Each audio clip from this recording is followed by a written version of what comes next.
Vamos dar início à nossa escola dominical, com os nossos irmãos que aqui estão presentes, com os nossos irmãos que estão aí online. E neste momento que possamos reservar esse tempinho para pararmos e aprendermos um pouco mais da palavra do nosso Deus.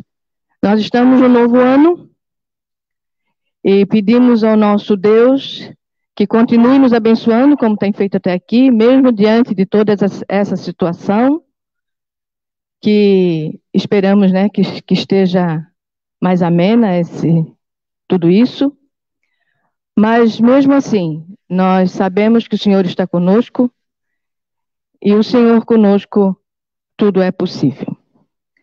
Então nós vamos continuar com as nossas leituras, os nossos comentários sobre os Salmos.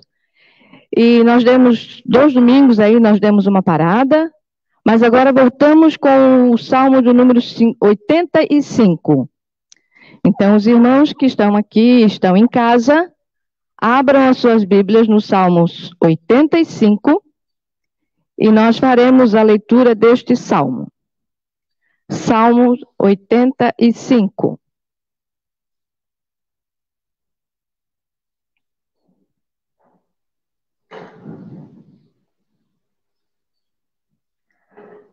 Favoreceste, Senhor, a tua terra, restauraste a prosperidade de Jacó, perdoaste a iniquidade de teu povo, encobriste os seus pecados todos. A tua indignação reprimiste-a toda, do furor da tua ira te desviaste. Restabelece-nos, ó Deus, da nossa salvação, e retira de sobre nós a tua ira. Estarás para sempre irado contra nós? Prolongarás a tua ira por todas as gerações? Porventura não tornarás a vivificar-nos, para que em ti se regozijem o teu povo? Mostra-nos, Senhor, a tua misericórdia e concede-nos a tua salvação. Escutarei o que Deus, o Senhor, disser, pois falará de paz ao seu povo e aos seus santos, e que jamais caiam em insensatez. Próxima está a sua salvação dos que o temem, para que a glória assista em nossa terra. Encontraram-se a graça e a verdade, a justiça e a paz se beijaram. Da terra brota a verdade, dos céus a justiça baixa o seu olhar. Também o Senhor dará o que é bom, e a nossa terra produzirá o seu fruto. A justiça irá diante dele, cujas pegadas ele transforma em caminhos. Vamos orar ao nosso Deus. Deus amado, Senhor das nossas vidas, neste momento aqui na tua casa, junto com os nossos irmãos, nós queremos primeiramente te agradecer, te adorar, por tudo que o Senhor tem feito para conosco, pelos cuidados que o Senhor tem tido para com os seus filhos. Fica conosco, Senhor Deus, nesse momento, onde vamos ler a tua palavra, estudá-la, Senhor, e que tu estejas cuidando dos nossos corações e das nossas mentes, para que possamos entender o que o Senhor quer nos falar nesta manhã. É o que nós te pedimos e te agradecemos no nome do Senhor Jesus. Amém. O Salmo 85, ele nos fala algo bem prático e que acontece conosco. Por vezes em nossas vidas passamos por longo deserto, como um calor escaldante, sem água para nos refrescar e aplacar a sede dura. O desânimo nos atinge e afeta a alma. Não há alento, pelo contrário, somente desconforto e dor. Uma aridez que tira a nossa alegria de viver, algo tão diferente do que já foi outrora.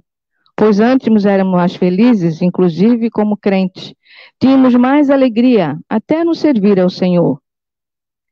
Essa primeira parte aqui, vamos nos colocar diante de tudo isso que nós estamos enfrentando agora, né? Essa pandemia que veio, ela mexeu com todos nós, nos desestruturou. e nós chegamos a pensar o que vai acontecer. Muitos de nós pensamos isso. E ficamos um pouco até apavorados com isso. Isso não acontece só conosco, já aconteceu também no passado. O que fazer? No Salmo 85, os filhos de Corá contemplam um momento parecido na vida do povo de Deus.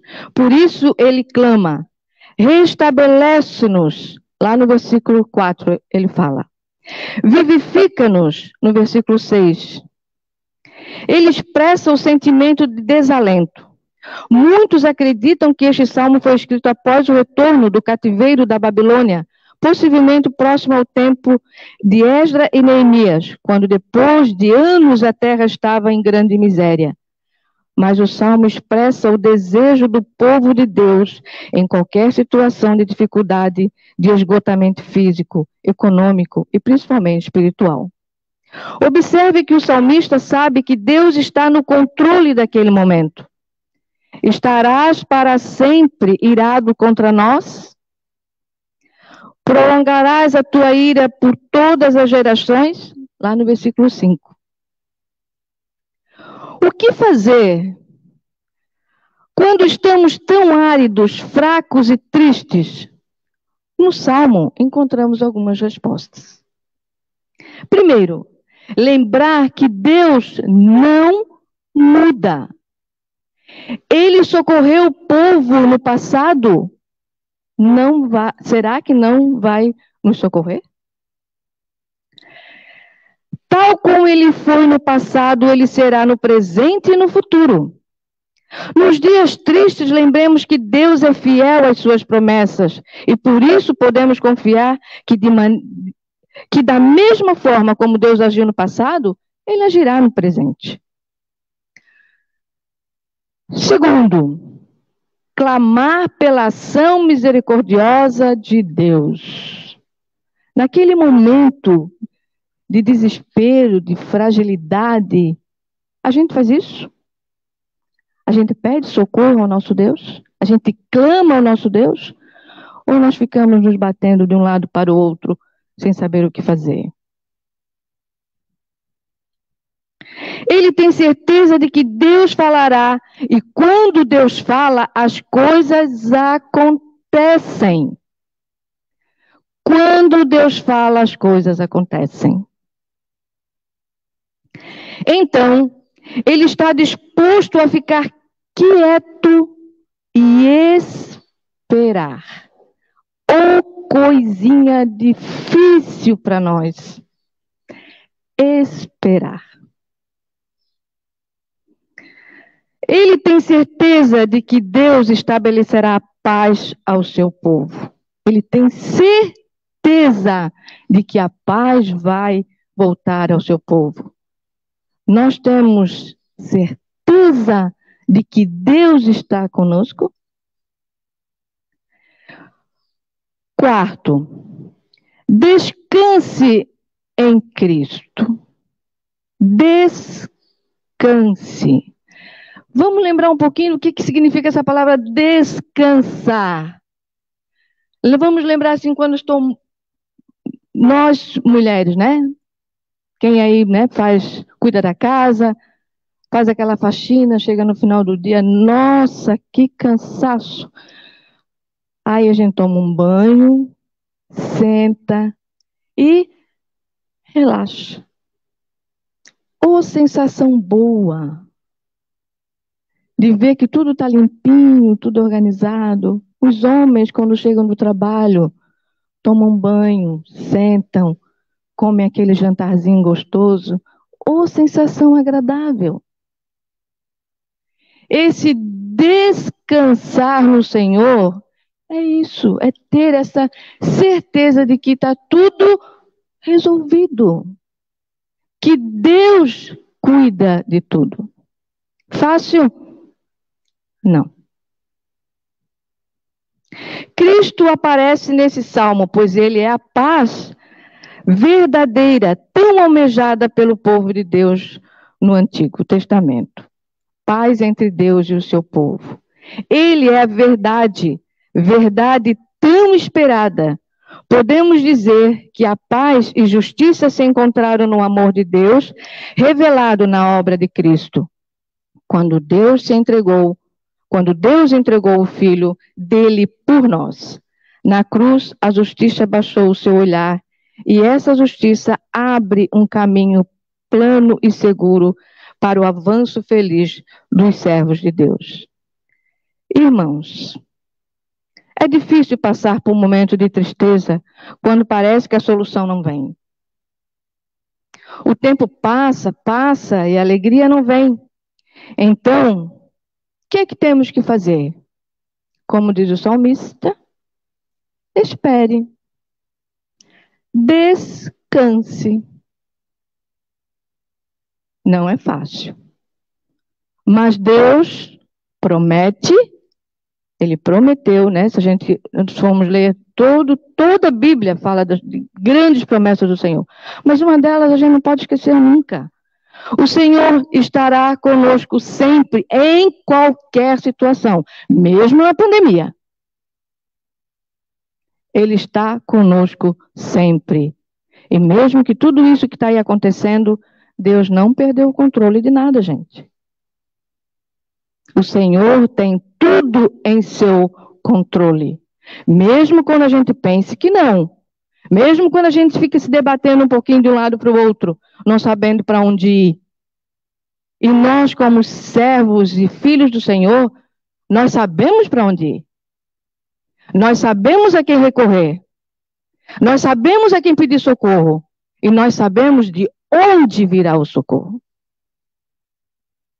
Então, basta a gente pedir, esperar e descansar. Que Deus nos ajude a ter esse exercício, a fazer esse exercício, a tomar essas atitudes, clamar, esperar e descansar no Senhor. Que Deus assim nos ajude. Vamos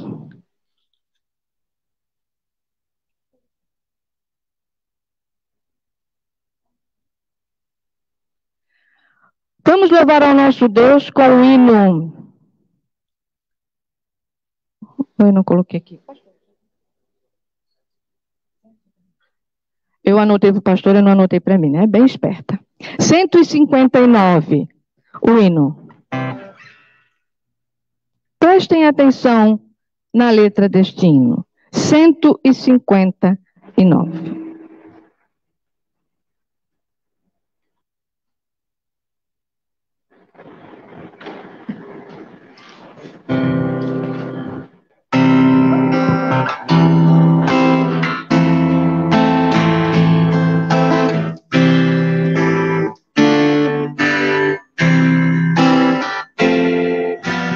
Quão bondoso amigo é Cristo, revelou no seu amor, e nos diz que entreguemos os cuidados sem temor. Falta ao coração dorido, gozo, paz, consolação. É porque nós não levamos a Ele em oração. Vamos pedir tom. Andas triste e carregado de pesares e de dor. A Jesus, o eterno amigo, vai com fé teu mal expor.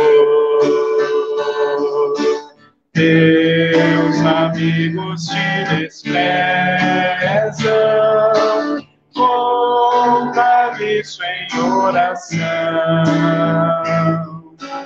E por seu amor tão terno, paz terás no coração. Cristo é verdadeiro amigo. Isso prova nos mostrou. Quando para resgatar-nos, Ele humilde se encarnou, derramou precioso sangue para nos purificar. Gozo em vida e no futuro, já podemos alcançar.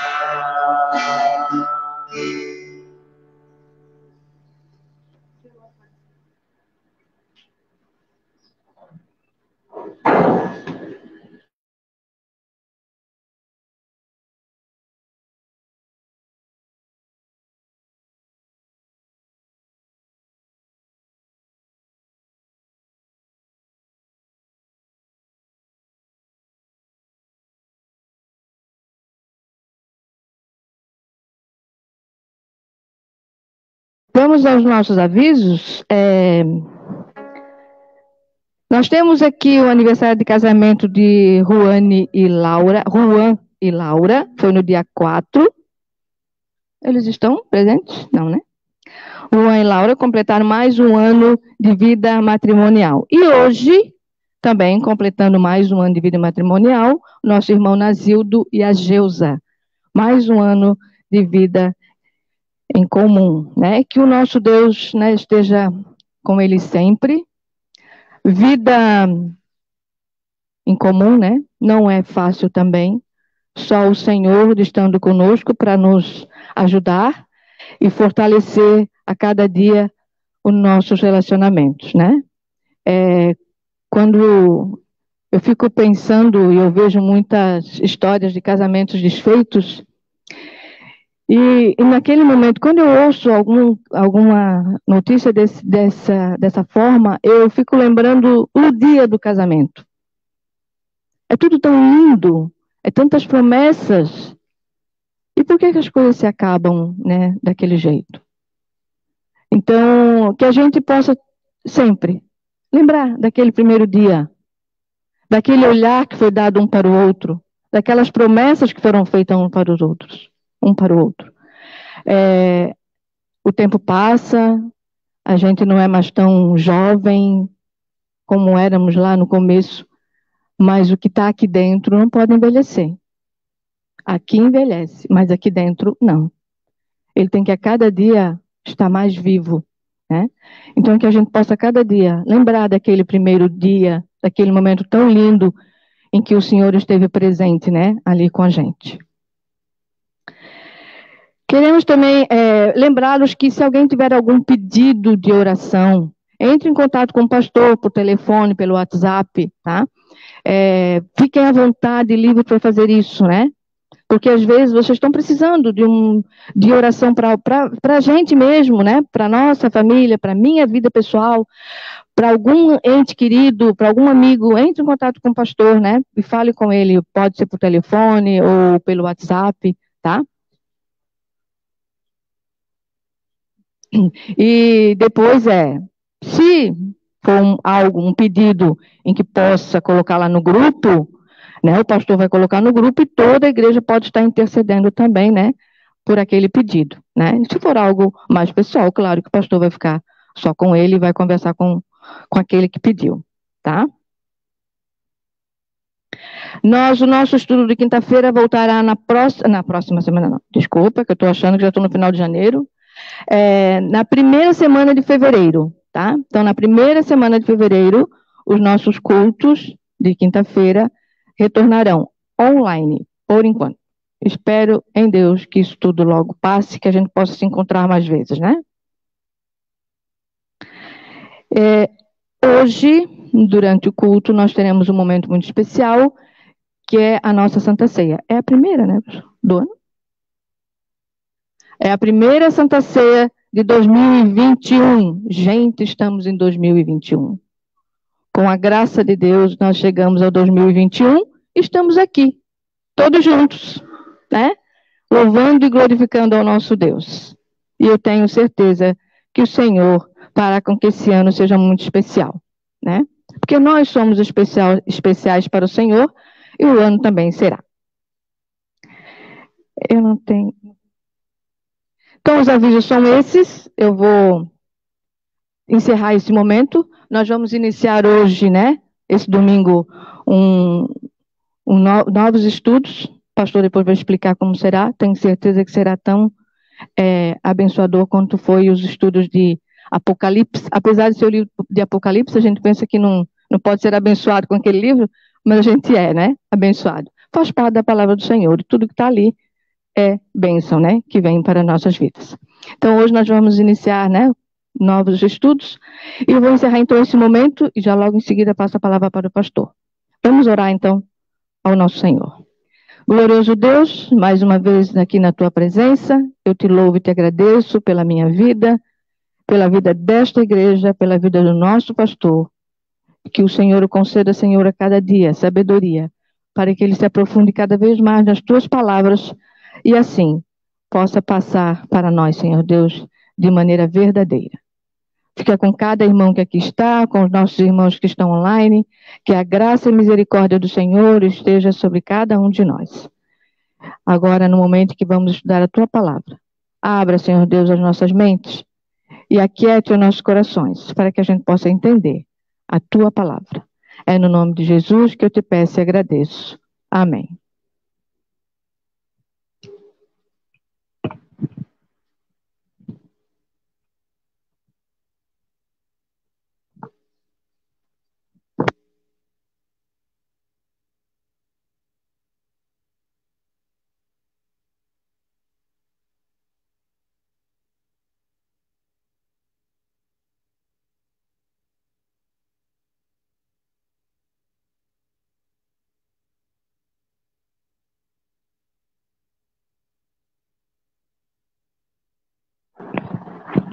Meus irmãos, bom dia, graça e paz. Nós vamos começar hoje uma nova série de estudos, e você viu aí nas nossas mídias sociais, acho que esse microfone está um pouco alto aqui, você pode baixar, por favor, só um pouquinho. Essa nova série tem o objetivo de cobrir este fim de mês de janeiro, né, com a graça do Senhor. Nós temos aí 4 domingos pela frente. Acho que melhorou, já cortou um pouquinho do... E sim, é uma dica, né? Se Deus quiser, esse ano a gente organiza a nossa congregação. Então, é uma dica, mas eu ainda não vou falar da organização. A ideia é que nós estudemos a palavra de Deus para colocar a nossa vida espiritual em ordem. Lembrando um pouco daquilo que o Senhor disse ao rei Ezequias, né? Coloca a tua casa em ordem, põe tua casa em ordem. Nós vamos chegar até ele, eu vou mostrar o plano aqui para os irmãos. Então, nosso plano, durante estes 4 domingos, é percorrer essa temática aí, de colocar a nossa vida espiritual em ordem, observando alguns eventos na história do povo de Israel. Então, hoje nós falaremos, hoje e o domingo que vem, se Deus quiser, falaremos um pouco sobre alguns aspectos do livro de Neemias e a restauração espiritual que ocorreu no povo sob a condução de Neemias. Depois observaremos um trecho da história sob o cuidado ali do rei, ou sobre a condução do rei Ezequias, semelhantemente o rei Josias, e hoje à noite eu vou aproveitar também, no culto da noite, e nós vamos ver um trechinho ali da vida do rei Asa. São algumas das reformas espirituais, das organizações espirituais que o povo de Israel, pelas quais o povo de Israel passou ao longo da história. Há outros avivamentos e reformas espirituais na história do povo de Deus, mas neste período agora do mês de janeiro, nós vamos caminhar nestes aqui, tá bom? E eu espero que Deus nos abençoe nesta caminhada. Para tanto, eu peço então a você que abra a sua Bíblia lá em Neemias, capítulo 8.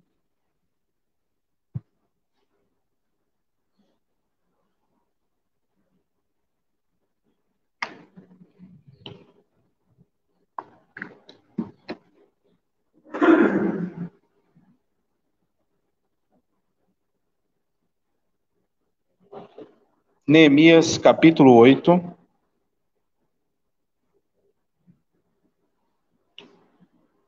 Para aqueles apegados à cronologia, eu não vou fazer esse estudo cronológico, tá bom? Então você me perdoe.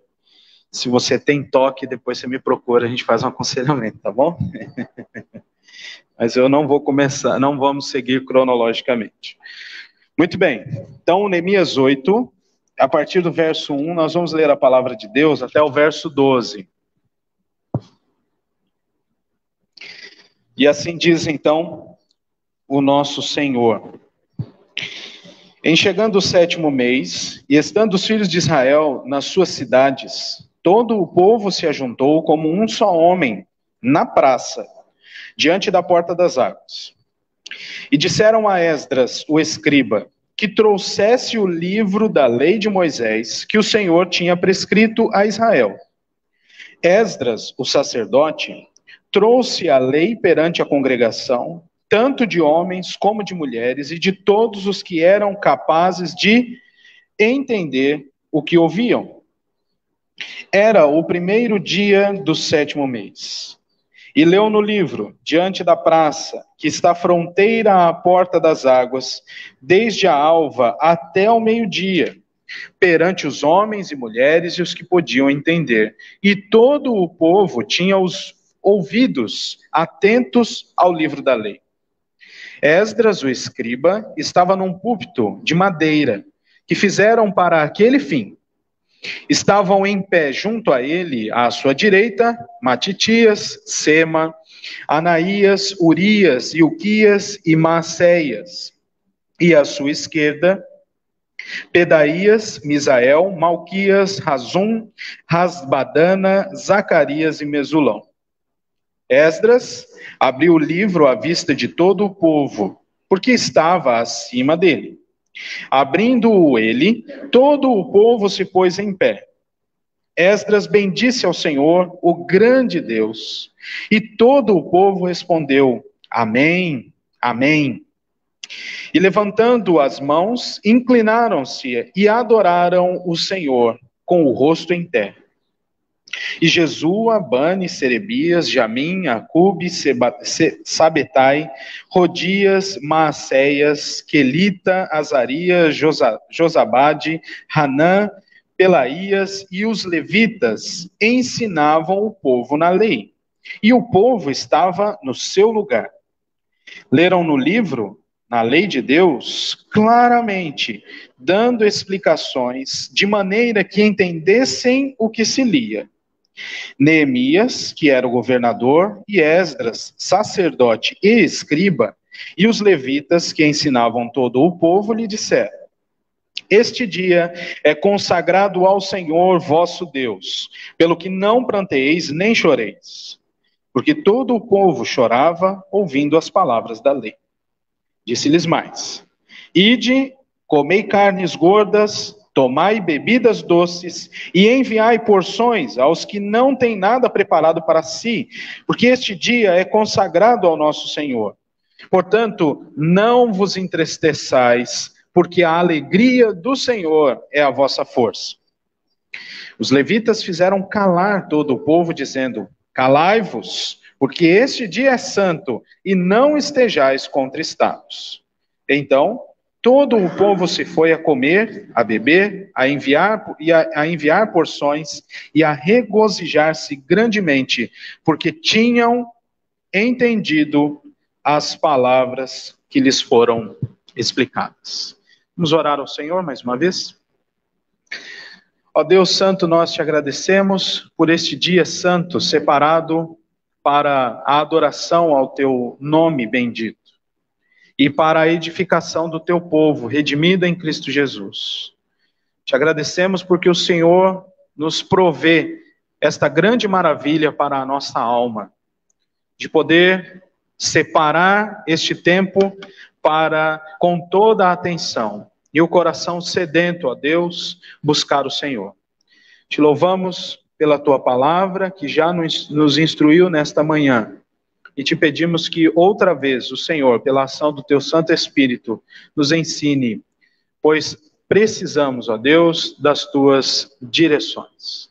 Te agradecemos por este momento e guarda-nos enquanto estudamos a tua palavra. Nós te pedimos isso em nome de Jesus. Amém. O livro de Neemias, o livro de Esdras e todo este período histórico de exílio é algo que chama muito a minha atenção por ter inclinações, assim, por gostar de história, de fatos históricos.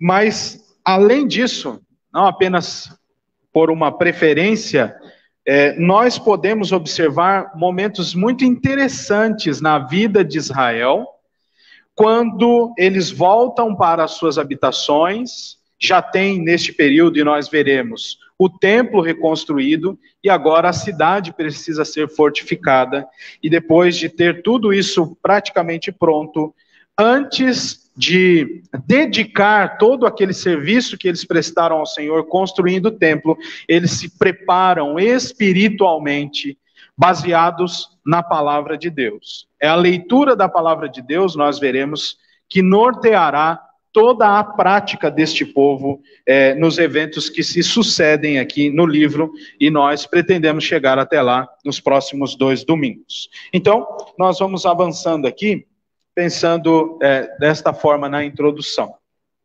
O povo de Deus passou por várias reformas espirituais ao longo de sua história.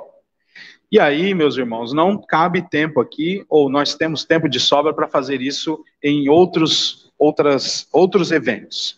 Então, desde o Egito, sob a mediação de Moisés, até os grandes despertamentos recentes, né, da história, nos séculos 16, 17 e 18, o Senhor chamou o seu povo a observar a sua palavra e arrepender-se, viver em novidade de vida e proclamar essa transformação a outros.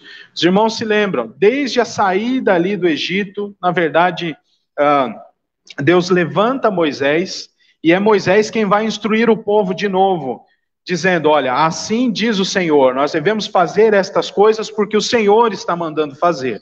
E depois da saída, tem lá aquele evento no monte, onde as leis são dadas e muitas outras leis, inclusive cerimoniais, leis do culto a Deus, são entregues ao povo, para que a partir então deste norte que a palavra de Deus dá ao povo, o povo agisse.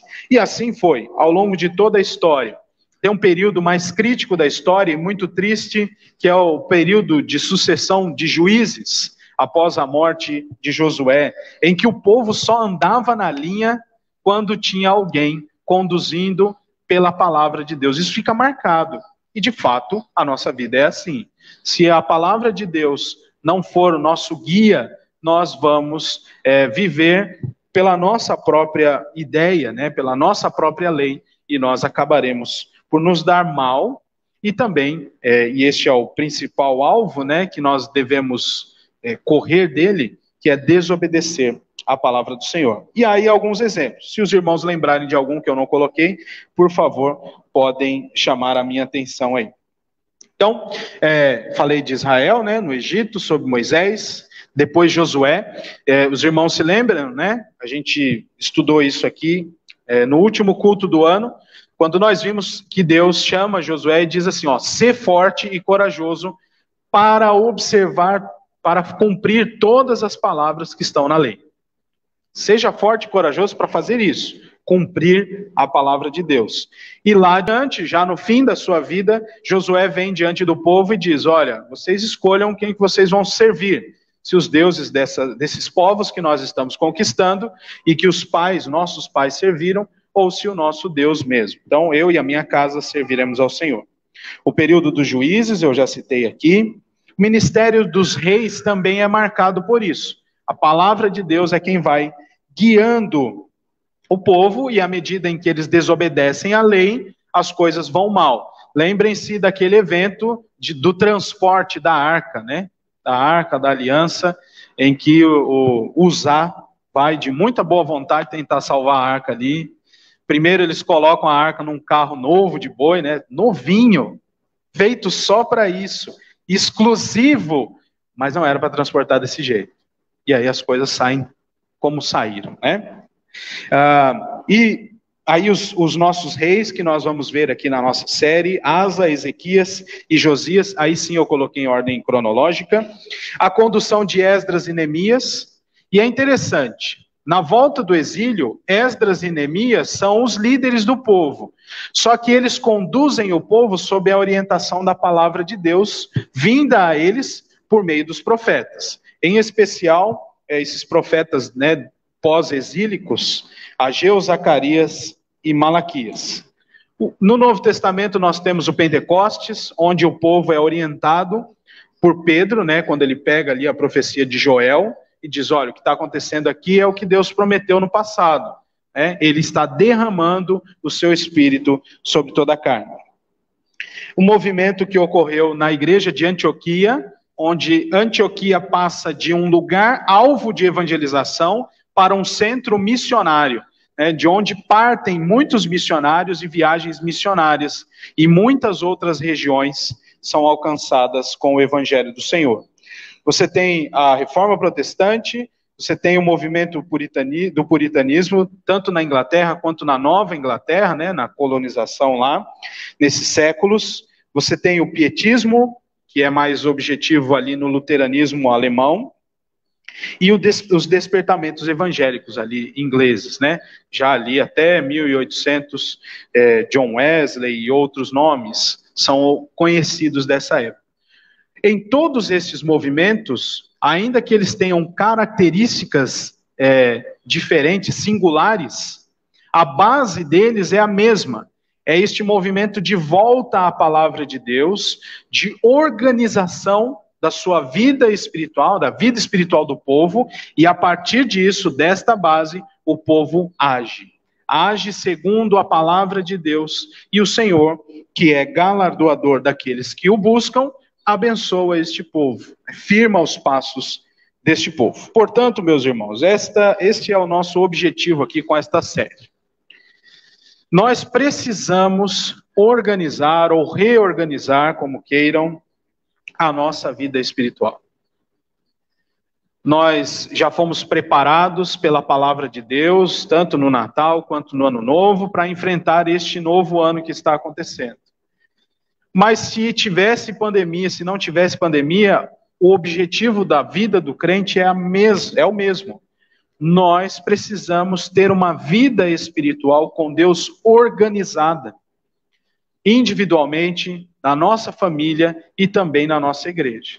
Porque se isto não estiver em dia, nenhuma das nossas realizações alcançará o seu objetivo final, que é render glórias a Deus.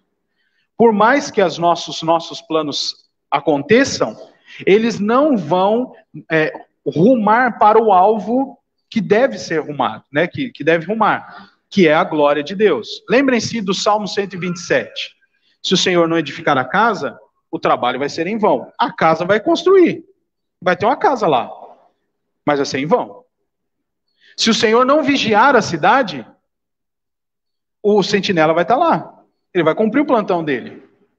A cidade será vigiada. Mas o trabalho deste homem, deste sentinela, ou daquele plantão, será em vão.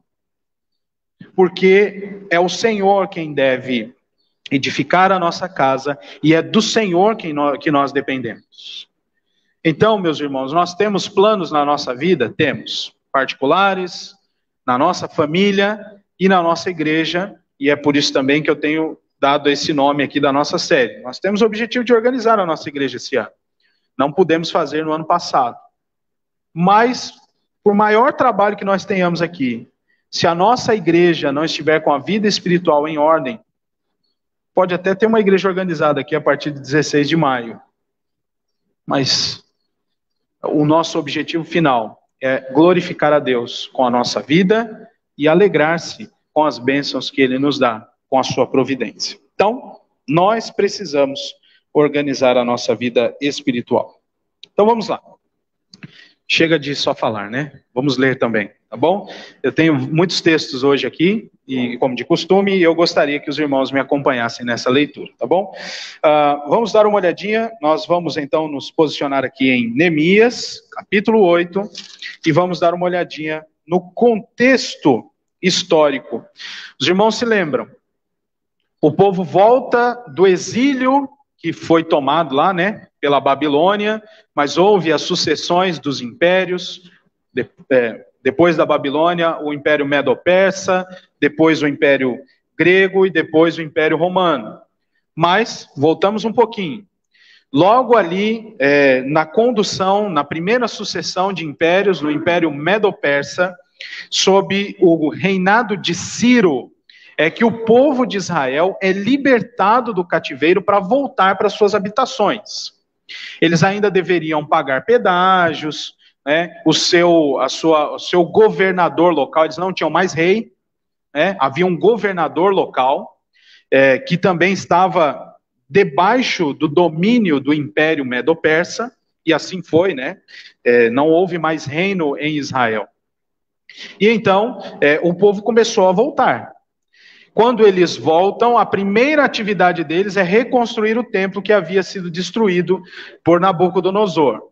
Eles lançam os fundamentos da edificação e param durante 18 anos. E cada um vai cuidar da sua casa, esses 18 anos. Todo mundo plantando, a maravilha, voltamos, está tudo certo, no seu novo normal. Mas a casa de Deus estava parada. E aí Deus chama a atenção do povo, isso tudo no livro de Esdras, tá bom? Chama a atenção do povo por meio de Ageu e de Zacarias. O templo é reconstruído e depois é preciso que os muros sejam reconstruídos, e aqui já o período de Neemias, tá bom? Então esse é o período aqui. Estão voltando do exílio. E aí eu queria chamar a sua atenção para este primeiro trecho do livro de Neemias, capítulo 7, verso 68. Onde há uma lista, que vocês sabem que eu gosto de ler, né? Não é uma genealogia, mas é uma lista de nomes e de pessoas que voltaram do exílio. Verso 68. Os seus cavalos, 736, e seus mulos, 245. É muita gente e muito cavalo.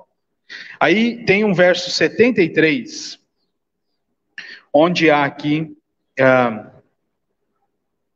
uma informação para nós, de que depois desse relato, né, do cronista, do retorno deles, da quantidade de pessoas, os sacerdotes, os levitas, os porteiros, os cantores, alguns do povo, os servidores do templo e todo Israel habitavam nas suas cidades.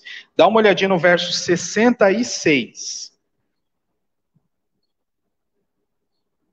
Toda esta congregação junta foi de 42.360. Tudo isso aí. É o povo que voltou. Todas essas famílias, embaixo você viu aí. Afora os servos, as servas, que foram 7.337, e tinham 245 cantores e cantoras. Era muita gente, né? Então, voltou esse povo. Voltou, reconstruiu o templo, e aí precisava reconstruir os muros para a cidade ficar fortificada e os turnos de vigia, de sentinela, serem reconstituídos. Muito bem. É ali no finzinho do capítulo 7, onde muitas famílias contribuem para a edificação deste templo. É este período também, como eu já disse, marcado pelo trabalho, pelo ministério destes profetas. E eu separei aqui um versículo de cada profeta, um trechinho, na verdade, de cada profeta, para os irmãos relembrarem a situação neste período. Então, Ageu, capítulo 1, eles estão próximos uns aos outros ali. Ageu, capítulo 1.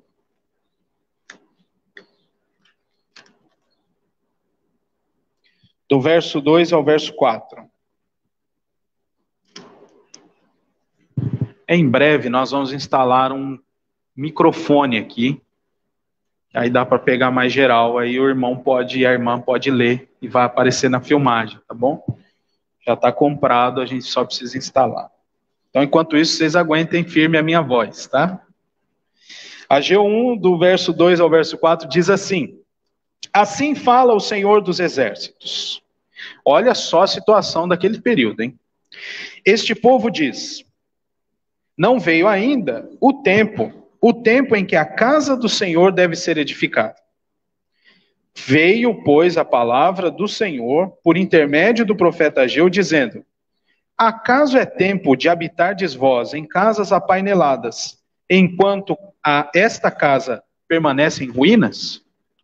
Então, Deus vem confrontar o povo que tinha lançado, sim, os fundamentos da construção do templo, mas pararam. Aí, Deus vem e fala assim: olha, esse povo está dizendo, não é hora ainda de mexer com a casa de Deus, vamos resolver a nossa situação. E aí Deus vem e confronta eles dizendo: é tempo de vocês viverem numa casa bonita, viu, meninas? A casa apainelada é uma casa já prontinha, que tinha já uma decoração, era um painel de madeira, bem bonito, não faltava mais nada. Toda vez que eu falo desse texto, eu lembro lá da minha cidade, né?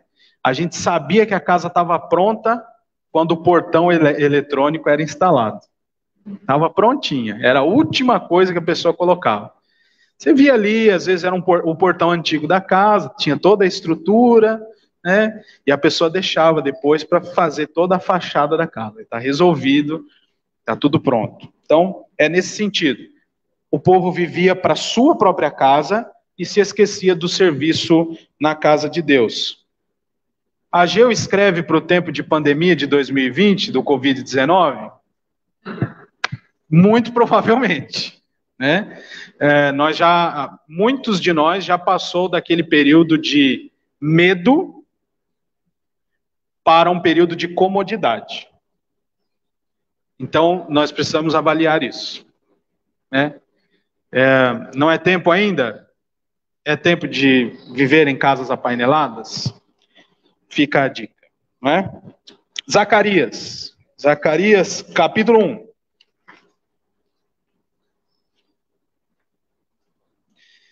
Do verso 1 ao verso 6. Quer ler? Pode ler. Está aberto aí. Não, acho que tem que só ligar ele aqui. Zacarias 1. Algum servo do Senhor vai fazer você em casa ficar mais tranquilo. Aqui quem está em casa também. No 8º mês do 2º ano de Dario, veio a palavra do Senhor ao profeta Zacarias, filho de Baraquias, filho de Ido, dizendo: o Senhor se irou em extremo contra vossos pais. Portanto, dize-lhes: assim diz o Senhor dos Exércitos: tornai-vos para mim, diz o Senhor dos Exércitos, e eu me tornarei para vós outros, diz o Senhor dos Exércitos. Não sejais como vossos pais, a quem clamavam os primeiros profetas, dizendo: assim diz o Senhor dos Exércitos: convertei-vos agora dos vossos maus caminhos e das vossas más obras. Mas não ouviram, nem me atenderam, diz o Senhor. Vossos pais, onde estão eles? E os profetas, acaso, vivem para sempre? Contudo, as minhas palavras e os meus estatutos, que eu prescrevi aos profetas, meus servos, não alcançaram a vossos pais? Sim, estes se arrependeram e disseram: como o Senhor dos Exércitos fez tensão de nos tratar, segundo os nossos caminhos e segundo as nossas obras, assim ele nos fez. Muito bem, nós já estudamos aqui o livro... Obrigado. Já estudamos o livro do profeta Zacarias aqui e vimos onde é que isso vai dar, né? O fim é bem bonito, né? O capítulo 14, mas você leia depois em casa. E Malaquias, capítulo 4. O livro de Malaquias, né? Começa com uma sentença, né? O peso da palavra do Senhor vindo contra Israel. Mas é uma palavra misericordiosa, apesar de ser confrontadora. Deus começa dizendo: eu vos tenho amado. E depois é igual o pai faz com o filho, né? O pai e a mãe faz com o filho. Eu estou te corrigindo, filho, porque eu te amo, né? A criança não está entendendo nada disso. Acha ruim o castigo, né? Mas é com amor, deve ser com amor. Né? Capítulo 4. do verso 1 ao verso 6. Pois eis que vem o dia e arde como fornalha. Todos os soberbos e todos os que cometem perversidade serão como restolho. O dia que vem os abrasará, diz o Senhor dos Exércitos, de sorte que não lhes deixará nem raiz, nem ramo. Mas para vós outros que temeis o meu nome, nascerá o sol da justiça, trazendo salvação nas suas asas. Saireis e saltareis como bezerros soltos da estrebaria. Pisareis os perversos, porque se farão cinzas debaixo das plantas de vossos pés, naquele dia que prepararei, diz o Senhor dos Exércitos.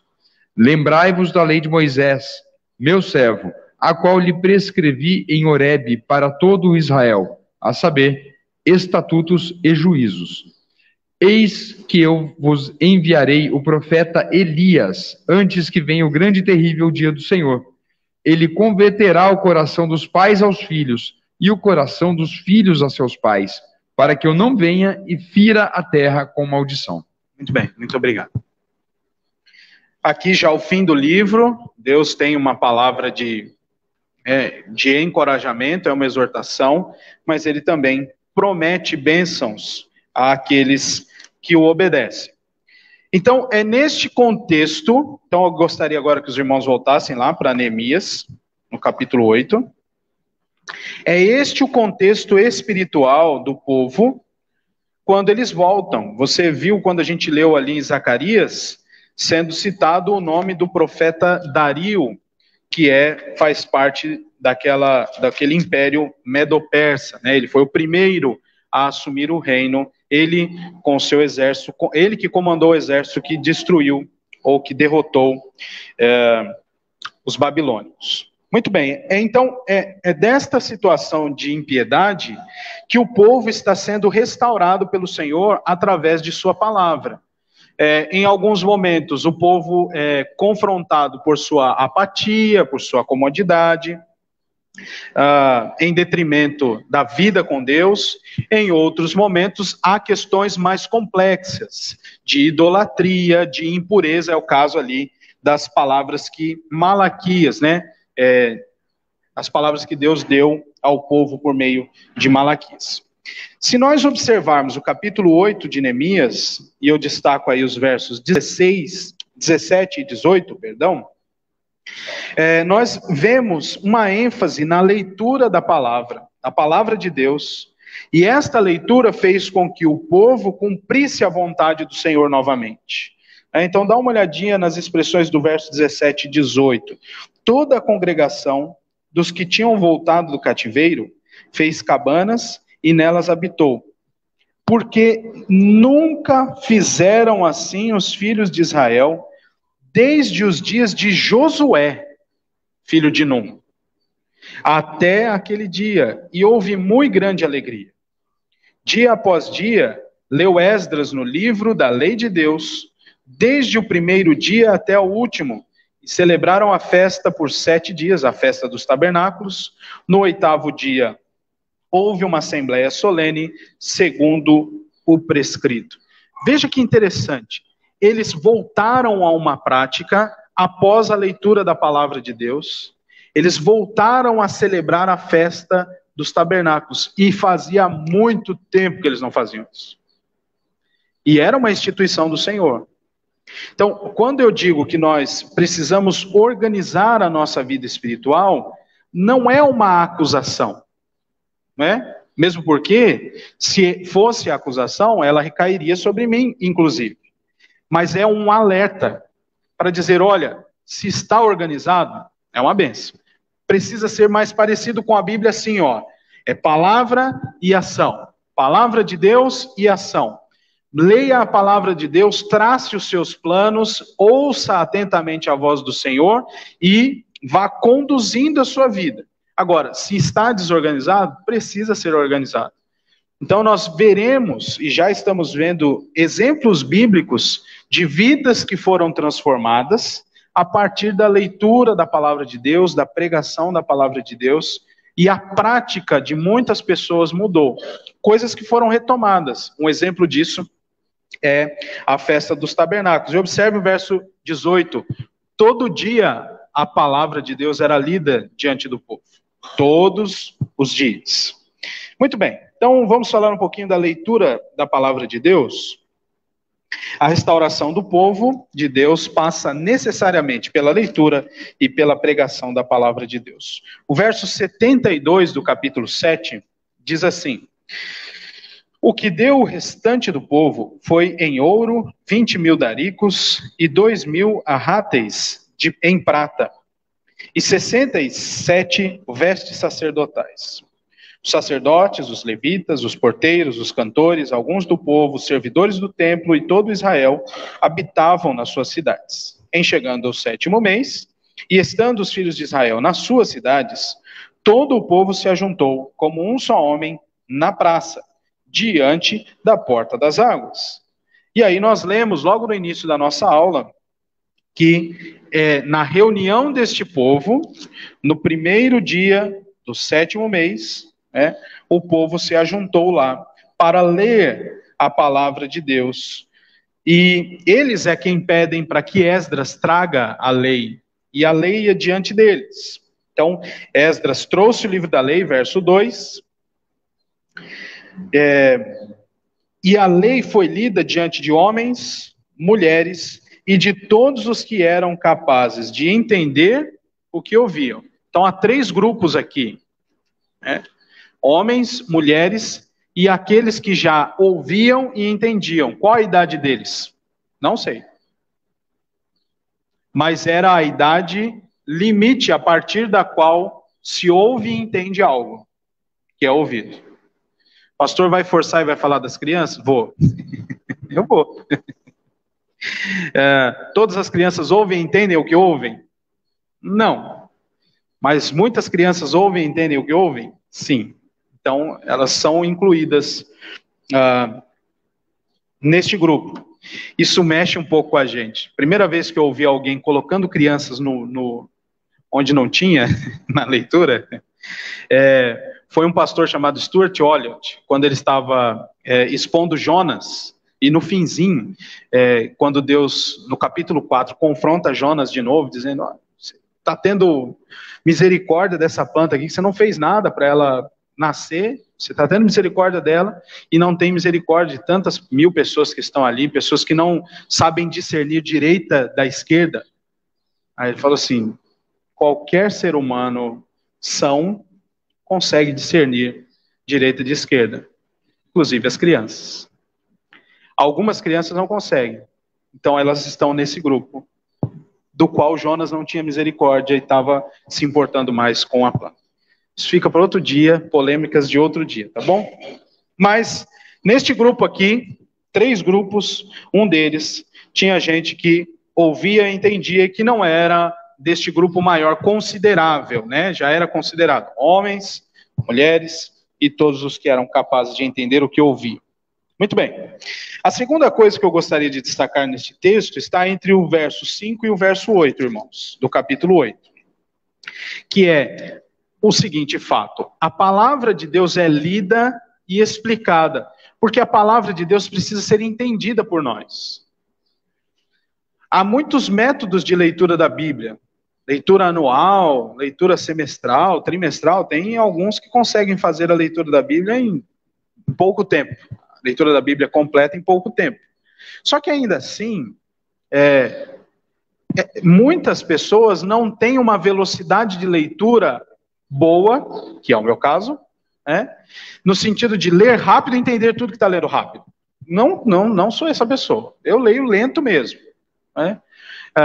Então, você não pode enfatizar o método e achando que vai captar tudo aquilo que você vai ler.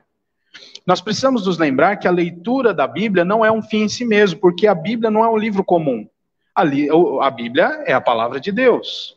E Deus escolheu falar ao seu povo por meio da palavra. Então, este momento, meus irmãos, de aproximação da palavra de Deus, ele é especial, ele é distinto de todos os outros momentos. Ele precisa ser observado por nós no seguinte sentido: nós devemos, e é claro, isso só pela ação sobrenatural do Espírito Santo, entender aquilo que nós estamos lendo. E Deus, ainda além do Espírito Santo, nos dá mais possibilidades e mais recursos de entender a sua palavra, e um desses recursos é a pregação da palavra de Deus. Não apenas a leitura, mas a pregação, o estudo da palavra de Deus. Então, como nós temos buscado aqui, a ideia é organizar a nossa vida espiritual. Meus irmãos, nós precisamos ler mais a palavra. Ler mais, com mais entendimento. Tem um sem número de recursos hoje disponíveis, gratuitos, que nós podemos e devemos buscar para entender a palavra de Deus, sempre na dependência do Espírito Santo. Orando ao Senhor, antes de ler a palavra, dá uma oradinha antes, né? Ora, pede ao Senhor para iluminar o nosso entendimento, para que a gente entenda. Você não precisa entender porque um lugar se chama Baal Peor e o outro. Fica tranquilo. Se você conseguir entender isso, é bênção. Você precisa entender o conceito, o ensino central daquele texto que vai ser aplicado pelo Espírito Santo na sua vida. Por que o povo agiu assim? Por que Deus não castigou Arão, por exemplo, como outros foram castigados no evento do bezerro de ouro? Você está falando de coisas problemáticas. Tem coisas problemáticas que a nossa limitação não alcança. E é aí que o Espírito Santo de Deus superabunda com a sua graça. É na nossa limitação de entendimento da palavra. Ela já está no nosso idioma, já numa acomodação que Deus faz para a gente entender, com inúmeras figuras, para a gente entender. Mas ainda assim, nossa limitação trava muito desse processo. Nosso pecado, E aí é o Espírito Santo que sobrepuja essas nossas limitações. Então, meus irmãos, precisamos entender a palavra de Deus. E aí eu afirmo o seguinte: da mesma maneira que a fé vem pelo ouvir da palavra de Deus, a manutenção da fé é confirmada por ouvir a palavra dele. Então, a fé é implantada em nós a partir do momento que nós ouvimos a palavra. Só que a nossa fé é nutrida por essa palavra. Então, é fundamental para uma vida espiritual organizada, sadia, que esta palavra seja o principal alimento, a principal fonte de nutrição para nós. Deus concedeu sua palavra, seu Espírito ao seu povo, para que este não apenas ouça, mas creia e viva. Então, nós vamos ler aqui alguns textos, tá bom? Vamos ler aí Romanos 10, eu vou começar com este. Pode ler? Pode ler. Romanos 10, são alguns trechinhos aí, veja só. Romanos 10, 9. Romanos capítulo 10, só um minutinho, pessoal, abrir. Romanos capítulo 10, a partir do verso 9.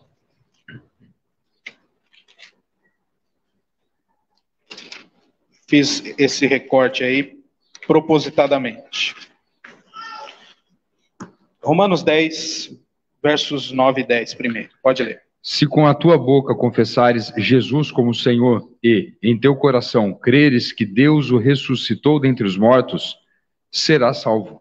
Porque com o coração se crê para a justiça e com a boca se confessa a respeito da salvação. Veja os conceitos aqui de crença e ação. Você crê e age. 14 e 15 e o 17 juntos. Como, porém, invocarão aquele em quem não creram? E como crerão naquele de quem nada ouviram? E como ouvirão se não há quem pregue? E como pregarão se não forem enviados? Como está escrito: quão formosos são os pés dos que anunciam coisas boas. E assim, a fé vem pela pregação, e a pregação pela palavra de Cristo. Muito bem. Vamos voltar um pouquinho ali, João, capítulo 14,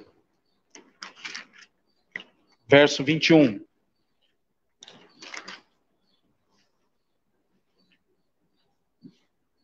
Uhum.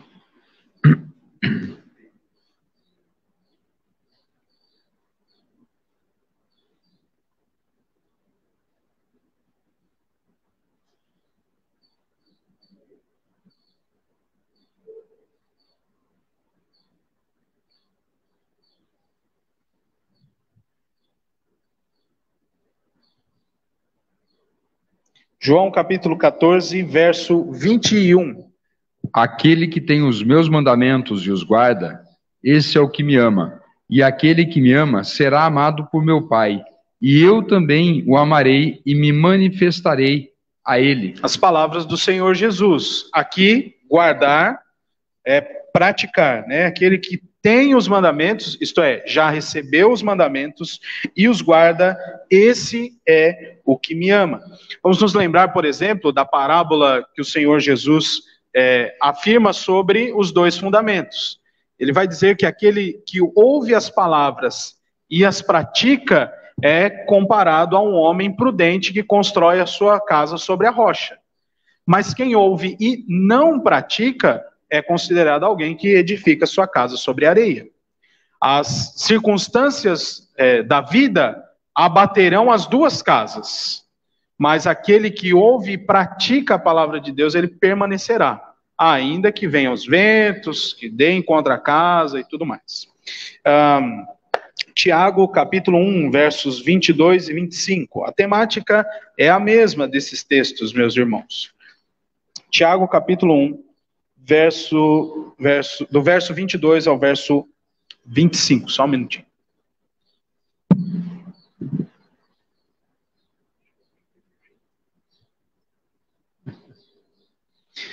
Vamos lá. Tornai-vos, pois, praticantes da palavra, e não somente ouvintes, enganando-vos a vós mesmos. Porque se alguém é ouvinte da palavra e não praticante, assemelha-se ao homem que contempla no espelho o seu rosto natural, pois a si mesmo se contempla e se retira, e para logo se esquece de como era a sua aparência. Mas aquele que considera atentamente na lei perfeita, lei da liberdade, e nela persevera, não sendo ouvinte negligente, mas operoso praticante, esse será bem-aventurado no que realizar. Muito bem. E vamos terminar aqui com a 1 de João, capítulo 2.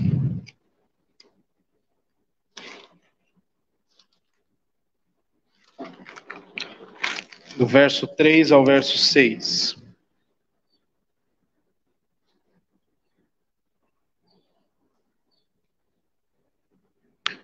Primeira de João 2, do 3 ao 6. Ora, sabemos que o temos conhecido por isto, se guardamos os seus mandamentos. Aquele que diz, eu o conheço, e não guarda os seus mandamentos, é mentiroso, e nele não está a verdade.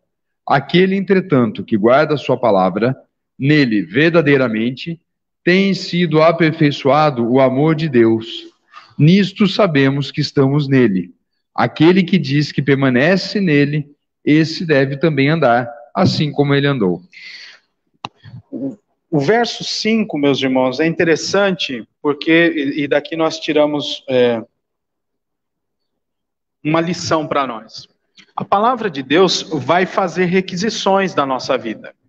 E nós precisamos responder a essas requisições. E muitas delas são dolorosas, porque requerem de nós mudança de prática, mudança de vida. E às vezes nossa vida já está toda encaixada naquele hábito, naquele jeito de viver, e aí a gente lê um texto que fala assim, ó, não é bom. Ou melhor não continuar. Ou até mesmo um texto mais autoritativo da palavra de Deus que diz assim, para agora, não continua fazendo isso. E aí toda uma estrutura de vida é abalada por causa da orientação, da instrução da palavra de Deus. Obrigado, viu? Obrigado. É interrompida por causa da instrução da palavra de Deus. E aí, um grande trabalho que foi feito para estruturar aquela vida, haverá um outro grande trabalho para reestruturar essa vida.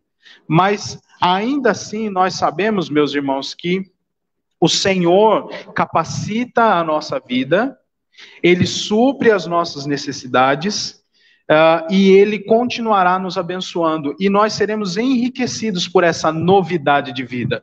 O verso 5 diz que todo aquele que guarda a palavra de Deus, não apenas a ouve, isto é, então, que ele pratica a palavra, nele, nesta pessoa, tem sido aperfeiçoado o amor de Deus. Isso é muito interessante.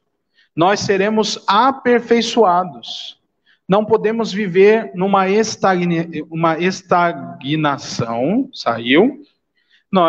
A nossa vida é um processo contínuo de santificação, meus irmãos. Então, este aperfeiçoamento vem a partir da palavra de Deus. E muitas vezes nós vamos precisar mudar coisas. Lembrem-se, por exemplo, do Sermão do Monte. Tem umas coisinhas ali que fica difícil. Torna a vida... Se a gente já está habituado, né, com o estilo de vida, fala assim, pastor, vai travar minha vida desse jeito. Às vezes trava um pouquinho, mas Deus nos abençoa com um novo estilo de vida, com o seu amor aperfeiçoado em nós. Então, meus irmãos, nós devemos ler a palavra de Deus com entendimento, pedir ao Senhor que nos dê sabedoria para entender a sua palavra e praticar a sua palavra. Isso pode abalar a estrutura da nossa vida, no sentido de ter um estilo de vida e precisar mudar. Isso vai acontecer, mas isso é bênção para nós. E é isso que o cristão deve perseguir, viver em novidade de vida, deixando as coisas que para trás ficam, rumando para o alvo, para conquistar o prêmio da soberana vocação. E não é uma conquista de que algo que ainda não foi conquistado, né? É a promessa, é a herança que já está preservada e reservada para aquele que foi amado por Deus antes da fundação do mundo.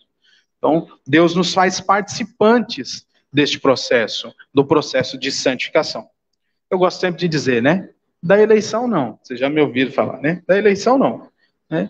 Mas neste processo de santificação, ele nos chama a ser participantes. Tem um comentário aqui, no ponto anterior, sobre a presença daquelas pessoas ouvindo a leitura da lei, desde de manhã até a noite. Os irmãos aqui não vêm, só quem está em casa, então vou ler para vocês. É a nossa irmã Leila que faz o seguinte comentário. O verso 3, né, do capítulo 8, diz que homens, mulheres, os que podiam entender, ficaram desde a alva até o meio-dia, ouvindo a leitura do livro, e todos tinham os ouvidos atentos. E aí ela complementa dizendo, hoje, para alguns, se o sermão e o estudo demoraram um pouco mais, o pregador já não é tão bom. Isso é verificável em alguns lugares, né? Eu espero que vocês não pensem isso de mim, que às vezes vai um pouquinho, né? Chego em casa, dizem que a esposa de pastor é a única que entende o pastor. É o verdadeiro filtro. Sabe se foi bom ou se não foi. E ela é realista, entendeu? Às vezes o pastor sai daqui flutuando no carro, né? Que tem algum comentário, chega em casa, parece que foi outra igreja que ele pregou, né? E aí às vezes a gente escuta, né? Você falou demais hoje. Eu também achei, né? Mas esse comentário não é para minha esposa, tá bom? Mas realmente a gente fica meio assim, né? Tá demorando, vai logo, desenrola. Mas a motivação aqui era outra. Eles pediram para a lei ser lida. Eles queriam aquilo, estavam ansiando por aquilo. Eles se prepararam para aquele momento. Então a motivação é outra. E muitos, nós todos, precisamos de uma motivação correta para encontrar com o Senhor em sua palavra, tanto individual como comunitariamente, né? É o Senhor quem vai falar. Nós estaremos diante da presença do nosso Deus.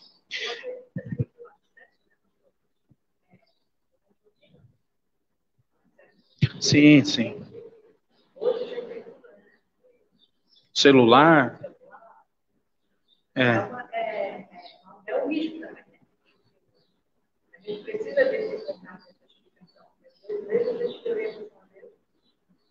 Fica muito claro. Pode haver uma interpretação mais correta. Sim, sim. Então, porque a gente tem esse contato com alguém que estuda, que aprofunda na palavra, e não tem esse esclarecimento. Sim. Então, sozinho a gente pode ler, pode ter esse momento, mas eu acredito que não só isso. Esse momento aqui é um momento próprio, né? De repente, uma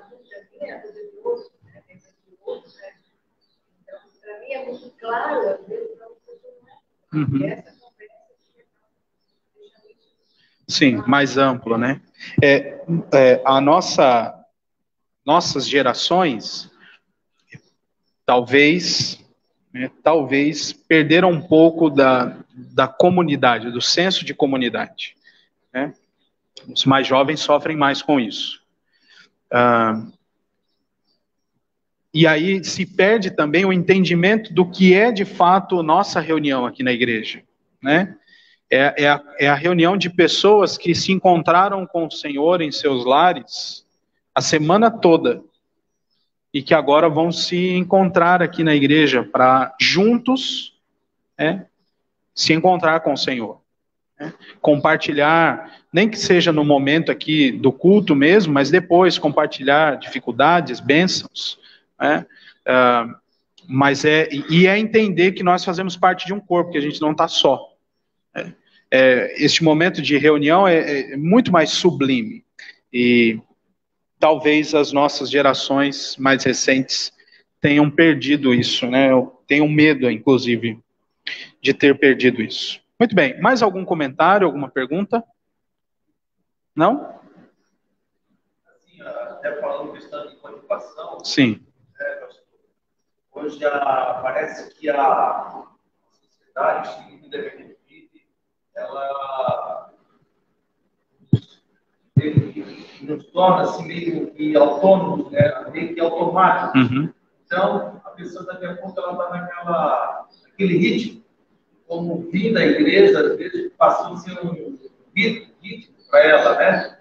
E daí, às vezes, como que aquela disposição, aquela motivação, aquela preparação para ouvir, né, a palavra de Deus. Então, a pessoa já vem com aquela preparação, aquela motivação.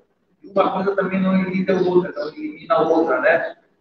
Na verdade, é todo um contexto de leitura em casa, de busca e de contexto de comunidade, Sim. de culto público.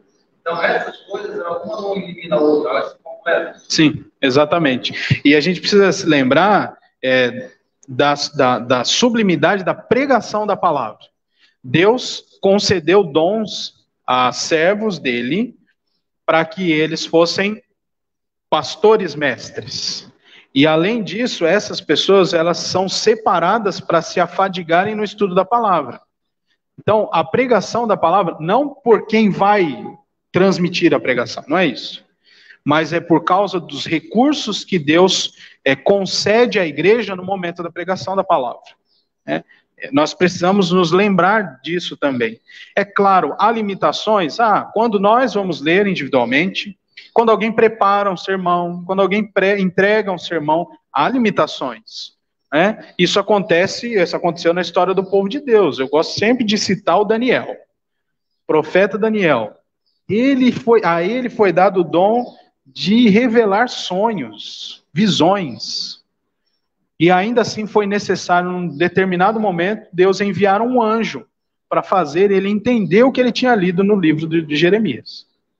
Dá uma lidinha lá no capítulo 9. Assim, poxa, então realmente é necessário. O Senhor faz isso. E ele continua fazendo isso. Então, além da nossa responsabilidade em ler constantemente a palavra, nós não podemos abdicar de estar no momento de pregação da palavra de Deus. Não é? Muito bem, fazendo a defesa aqui, então, da categoria, tá bom? Pois não. O problema maior não é tanto de ouvir ou ver. Tá. Por quê? Porque ler e ouvir, todo mundo está ouvindo. Uhum. Carro, está vendo, está ouvindo. O problema maior é a prática. Sim. E João está dizendo aqui que aquele que ouve a palavra e não pratica é mentiroso. Já que mentiroso, né? Larga o fogo. Uhum. Então, a maior dificuldade que o povo tem, nós, da igreja, e o povo fora da igreja, é na prática da palavra. Eu conheço gente, muita gente lá, que gosta sempre de ouvir a palavra, que vem até na igreja. Sim. Mas tanto que na igreja aqui, mesmo, ouvir a palavra, lenda. Na prática, ele está fazendo tudo. Sim. E aí eu estou chamado por Joaquim. É. A maior dificuldade nossa, ou em geral, Exatamente. Resumindo a palavra do presbítero Jurandir aqui, a nossa maior dificuldade não é ler nem entender, é praticar a palavra. E nos quesitos de João aqui, quem ouve e não pratica é mentiroso. Muito bem, vamos voltar lá então a Neemias, capítulo 8.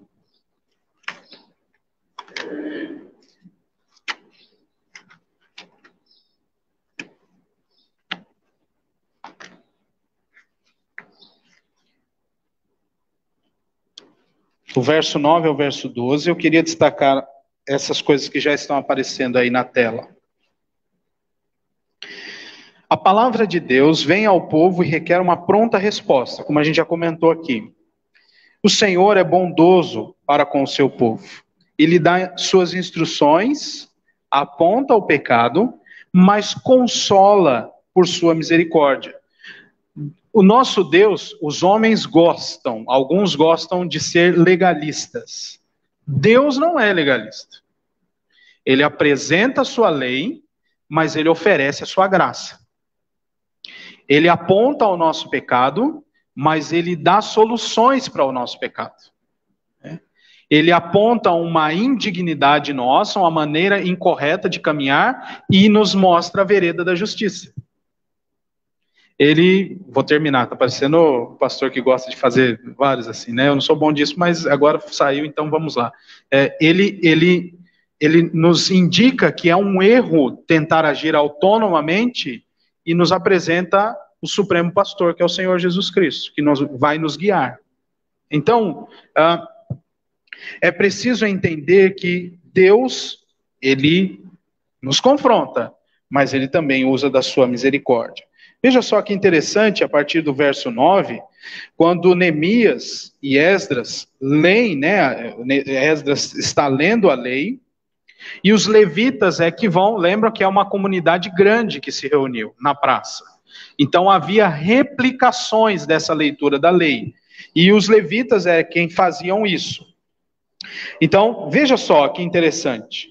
Eles liam a lei, mas choravam quando ouviam, porque era algo confrontador. Mas a explicação daquela leitura consolava o povo. Veja só, este dia é consagrado ao Senhor vosso Deus, pelo que não pranteeis nem choreis, porque todo o povo chorava ouvindo as palavras da lei. E disseram mais, olha só, ide, comei carnes gordas, tomai bebidas doces, e enviai porções aos que não têm nada para si, porque este dia é consagrado ao Senhor.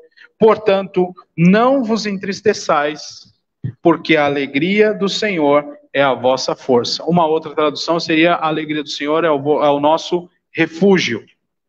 Né? A ideia de nós estamos guardados, não depende de nós, a nossa força está no Senhor. Veja só, eles ouviram, seu coração se contristou, mas Deus disse: não chorem, não chorem. Esse dia não é para isso. Esse dia é para alegria. A alegria do Senhor é a vossa força. Ao ouvirem, então, eu vou destacar isso, a leitura da lei, foram despertados para admitirem o quanto estavam distantes dela, ao passo que recebiam a confirmação de que poderiam buscá-lo, pois ele é o seu refúgio.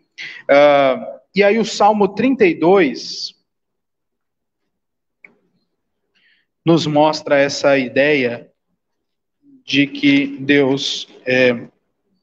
eu vou ler aqui o Salmo 32, os irmãos conhecem, né, de cor, inclusive. A partir ali do verso 5, que destaca esse movimento. Confessei-te o meu pecado e a minha iniquidade não mais ocultei. Disse: confessarei ao Senhor as minhas transgressões, e tu perdoaste a iniquidade do meu pecado. E aí o verso 6 é que eu queria destacar aqui. Sendo assim, todo homem piedoso te fará súplicas em tempo de poder encontrar-te. Com efeito, quando transbordarem muitas águas, não o atingirão. Então, nós temos esta certeza de que, guiados pela palavra de Deus, ainda que pequemos, o Senhor é poderoso e misericordioso para nos perdoar os pecados e nos guiar de novo nas veredas da justiça. O povo de Deus, fiel ao Senhor, ainda que caia em pecados, tem misericórdia no sangue de Cristo, garantidos para que eles busquem ao Senhor e sejam por Ele achados. Para que eles confessem o seu pecado ao Senhor e sejam ouvidos e perdoados pelo Senhor. Isso é uma grande bênção para o povo de Deus. Nós não precisamos sair igual doidos aí tentando fazer sacrifícios. Sejam eles de quais ordens forem. Não precisa, você não precisa sair daqui e ficar um tempo lá no Azerbaijão fazendo uma missão para conseguir uma redenção para você. Não precisa disso. Você pode fazer isso, mas por outras motivações. Você não vai ser perdoado, seus pecados não vão ser perdoados por causa disso.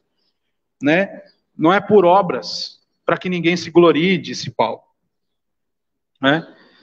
Mas é pelo Senhor, pela graça e pela misericórdia do Senhor. Então, pensemos nisso também, na ideia de observar a palavra de Deus. Eu caminho para o fim aqui, só repassando aquela ideia vou aliviar, tá bom? Da possível presença das crianças no meio da leitura da lei, naquele momento.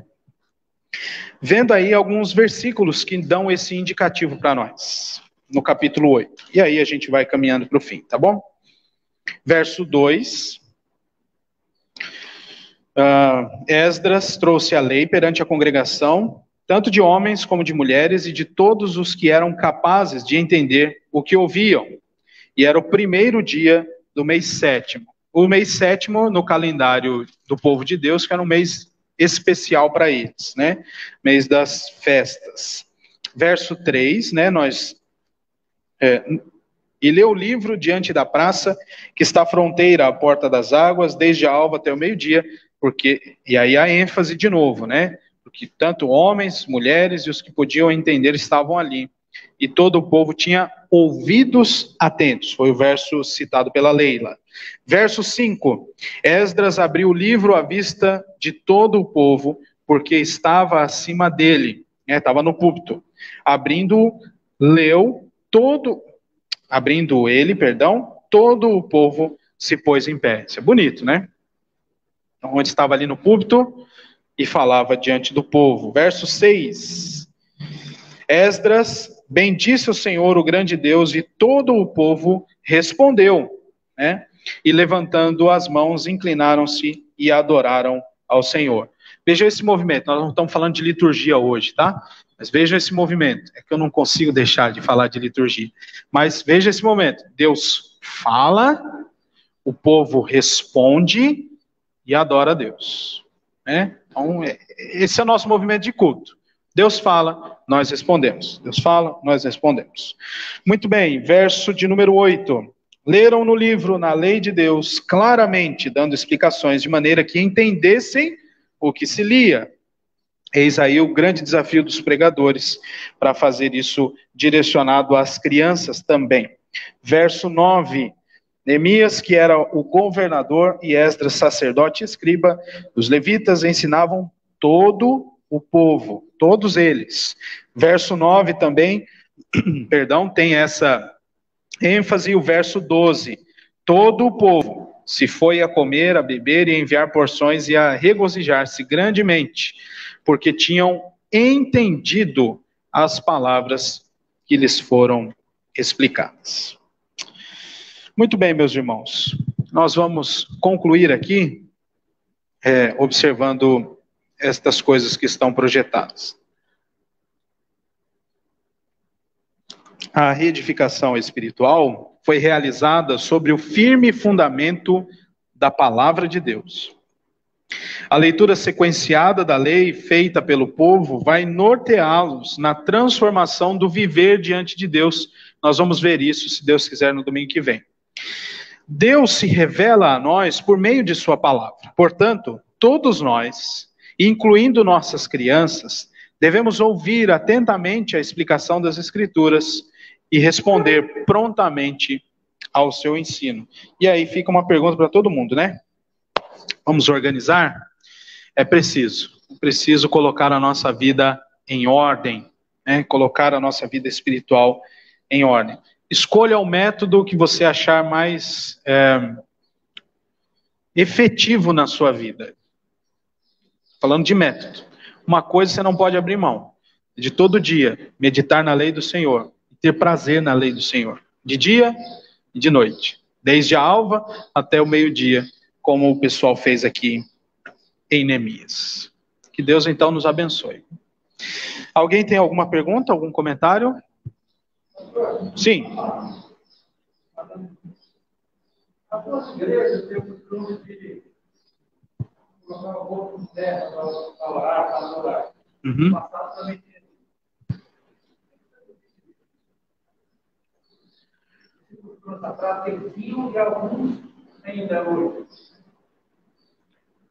O que era isso? Deitar, por favor. Essa prática de inclinar-se, né? A pergunta é, muitos hoje não fazem, né? Inclinar-se com o rosto em terra e tal. Essa prática, ela demonstrava a humilhação da pessoa diante de Deus ou a reverência, que é o caso aí.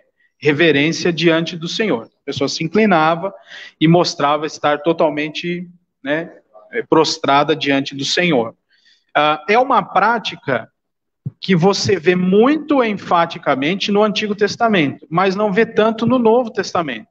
E muito provavelmente porque os gentios, e aí inclui a gente, né, que não somos lá os judeus, não fomos ensinados desde o início.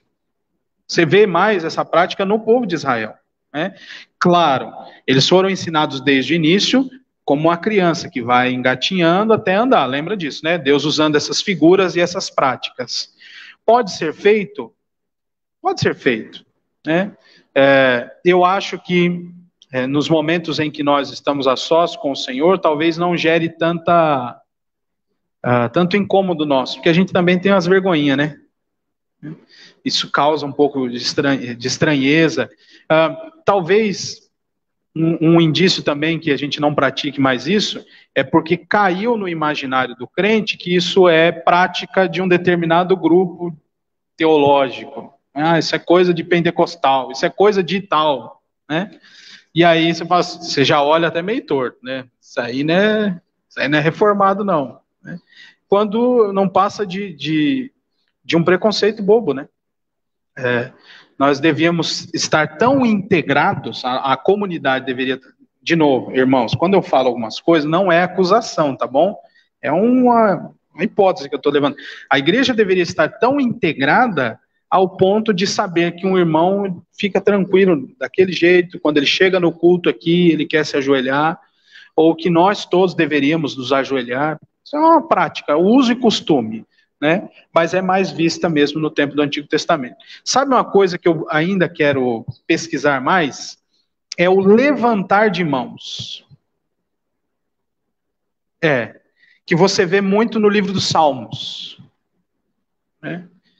E é uma ação de resposta à revelação de Deus. Então, você tem um salmo que diz, né? O salmista fala sobre Deus, e aí depois ele diz, então levantarei as minhas mãos. Né? E não era só uma questão de ele estava longe de Jerusalém e ele levantava as mãos em direção a Jerusalém, não era isso. Né? É uma prática que era daquele tempo e que a gente não vê mais tão sendo praticada no Novo Testamento. Por exemplo, algumas dessas coisas, talvez, aqui é heresia minha, tá bom? O pessoal que está em casa aí que não desligou ainda, é heresia minha. Talvez essas coisas, se elas devessem continuar sendo praticadas, elas aparecessem nas instruções dos apóstolos às igrejas, nas cartas, sabe? Quando Paulo, por exemplo, fala da liturgia, olha, no culto vocês devem se portar assim, né? Olha, o homem assim, aos homens ele diz, né? Os homens devem orar, né, em todo lugar com mãos santas estendidas e tal. Ele fala isso. Mas ele não tem essas outras coisas. Olha, inclinem-se ao entrar. Então, eu entendo que são práticas que Deus não estendeu isso, por exemplo, a toda a sua igreja, incluindo os gentios, né? Nós. Mas é uma questão a ser discutida, eu acho. Agora, o conceito, desculpa, eu já te devolvo a palavra, o conceito é estabelecido, né? Igual a gente falou lá no início. Essa ideia de se prostrar, de reverência ao Senhor, de se inclinar diante do Senhor. Essa era a prática, né? A pessoa era motivada a isso. Né? Igual pano de saco e cinza. Né? Uma terra na cabeça, né? Para mostrar a sua... Né? Então, a sua humilhação. Isso mesmo. José. Eu ia falar, mas também sempre lembrar daqui a pouco vão voltar com guerra e a pessoa joga e tal. Pois é. E nesses tempos ia ser difícil, né? Porque você ia pegar um punhado de terra, um álcool em gel, ia virar barro, né? Não ia dar certo. Mas ali está a humilhação, né? Chegar a Deus de forma humilde. Isso mesmo. Muito bem, meus irmãos. Se há mais alguma pergunta, façais, senão vamos embora, tá bom? Muito bem. Vamos orar, encerrando então a nossa escola dominical, agradecendo aqueles que estão aí em casa, que Deus os abençoe. Às 18 horas, então, nós temos o nosso encontro aqui, hoje com Santa Ceia. Vou pedir ao presbítero Jurandir, então, que nos dirija nesta oração final, e depois nós vamos conhecer os nossos visitantes. Vamos orar? Deus, grande Pai, nós estamos alegres, Deus, porque esse é o Deus do Senhor, e que o Senhor nos concede mais uma vez a oportunidade, Pai, a graça, Senhor, para que reunidos em Teu nome aqui na Sua Santa Casa, Pai, a casa da oração. Nós te louvamos, Pai, por esse dia que Senhor Deus, por ter enviado Jesus, ter sido tão bondoso amigo para conosco, Pai, manifestando, Pai, essa bondade através do sacrifício na cruz do Calvário, pagando, Senhor, por todas as nossas dívidas, Pai, por nossos pecados, Senhor, nos autenticando diante de Deus, Pai, consumando, Pai, o plano de salvação com a morte de Jesus, lá na cruz do Calvário, Pai. Agradecemos por isso, que apesar de não sermos merecedores, sermos pecadores, Pai, aprova o Senhor nos amar, Senhor, e levar Jesus ao Calvário para pagar por todos os nossos erros, que nós cometemos, estamos cometendo, que ainda cometeremos, Pai. Coisas que desagradam ao Senhor, mas o Senhor nos perdoa, Pai. Para isso nós confessamos diante do Senhor todos os nossos erros, nossos pecados, nós se glorificamos por o Senhor nos dá o perdão dos pecados, Pai. Nós te agradecemos, Pai. Nossa pureza, pureza é essa que foi tornada pura pelo sacrifício de Jesus, pelo sangue do poder, Pai, derramado por nossos pecados. Então, o Senhor nos ajude, Senhor. Nos ajude, Pai, a pecar contra o Senhor. Fortaleça a nossa fé, Senhor. Possamos, às vezes, estar atentos da Sua palavra, Senhor. Sendo praticantes, não apenas ouvintes da Sua palavra, Senhor. Nós possamos ter mais conhecimento do Senhor através da leitura da Bíblia Sagrada, Pai. Que possa ser uma prática da nossa vida, Senhor. Nós estarmos buscando o Senhor através da palavra, através da oração, através da confiança do Santo, Senhor, amando os nossos semelhantes também, Pai, proclamando, Senhor, as boas novas do Evangelho, aqui não se conhece ainda. Estamos gratos, Pai, porque somos povo de Deus, escolhidos pelo Senhor, para levarmos, Senhor, a mensagem do Senhor aqui no conhece. Nos ajuda, Pai, nessa caminhada. Purifica-nos cada dia mais, Senhor. Santifica a nossa vida, Senhor. Fortalece a nossa fé, Senhor. Nos ajuda, Pai, em nome de Jesus, Pai. Clamamos ao Senhor também, em especial, Senhor, para aqueles que estão sofrendo, Senhor, as consequências da pandemia, incêndios aqui em nossa região, Pai. Abençoa, Senhor, cada um. Dá, Senhor, cura. Dá, Senhor, força, Pai, esperança, fé, Senhor. Que possamos ser sabedores do Senhor está formando, Pai. É soberano, está no controle de tudo, Pai. Amém. Nos ajuda, Senhor. Em nome de Jesus. Bom dia. Vamos estar aqui na sua casa nessa noite também, para juntos adorar o Senhor e buscar o Senhor através da palavra. Em nome de Jesus, que oramos e agradecemos. Amém. Amém. Amém. Temos aqui conosco uma família nos visitando. Quem são, por favor? Pertence às nossas instituições, a JLM. Estamos aqui com nossos estudos, né?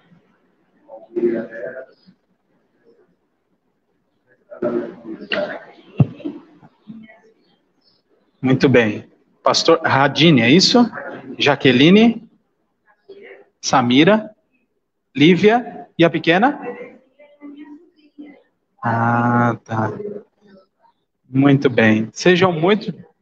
Betina, mais uma Betina aqui, ó. Muito bem. Sejam muito bem-vindos. O pastor está trabalhando onde? Em que campo? No Mato Grosso. Muito bem. Está há quanto tempo lá já, irmão? Esse é o primeiro ano nosso lá. Uhum. E é uma das primeiras férias também. Que bom, que bom. Aproveitem bastante. Pois cada segundo, né? Muito bem. Sejam muito bem-vindos, viu? Deus os abençoe. Nossa igreja está à disposição. Tá bom? Meus irmãos, bom domingo a todos e a gente se encontra às 18 horas, se Deus quiser. Até mais.